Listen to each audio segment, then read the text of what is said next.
Here's why smart Puerto Ricans, like me, were not offended about the joke that was made about Puerto Rico being a garbage heap floating in the Atlantic at the Trump rally in New York, Madison Square Garden. Ay, Dios mío. This ought to be good. Okay, let's explain it.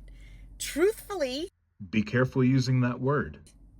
there is a landfill problem in Puerto Rico. They don't recycle in Puerto Rico. They have a massive waste management problem in Puerto Rico. Do you know why that is? And because I knew of this, and I have family in Puerto Rico, and they would complain about this all the time, this joke landed for me. I was like, yeah, okay, he's not lying. And, now, the problem is right away the Democrats want to be all about race, and they want to make this a racist thing, and they want to put Trump in the bucket of this guy that made this joke, and racist. How about if you care so much about the environment, darling Democrat friends, that you would look into Puerto Rico and you'd see the problem that's happening there with the trash? There is a Yiddish proverb that says a half-truth is a whole lie. The problem is right away the Democrats want to be all about race, and they want to make this a racist thing, and they want to put Trump in the bucket of this guy that made this joke, and racist. Newsflash, it is about race. There is a concept as old as time called extractive colonialism.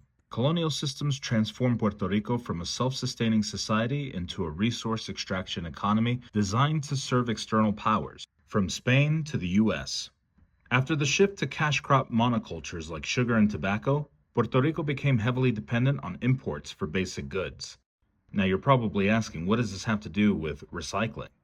Without local production, Puerto Rico imports most consumer goods, creating excessive packaging waste and a significant environmental footprint with limited local options for waste reduction or recycling. They don't recycle in Puerto Rico. Not entirely true. There are 5 key pueblos in Puerto Rico that are making real change in the recycling game: San Juan, Bayamón, Caguas, Arecibo, y Ponce. We don't talk enough about how problematic the Jones Act actually is for our Commonwealth. Let's talk about it. The Jones Act requires all goods transported between U.S. ports to be carried on U.S.-built, U.S.-owned, and U.S.-crewed vessels. This limitation greatly increases the cost of exporting recyclables from Puerto Rico to mainland U.S. recycling facilities. Many recyclable materials collected in Puerto Rican pueblos cannot be processed locally and must be shipped off-island. But the Jones Act makes this option prohibitively expensive. As a result, much of the collected recyclable material is either stockpiled or ends up in landfills. Environmental racism in Puerto Rico and other marginalized communities were significantly impacted by policies and decisions under the Trump administration, which often deprioritized these communities' environmental and public health needs.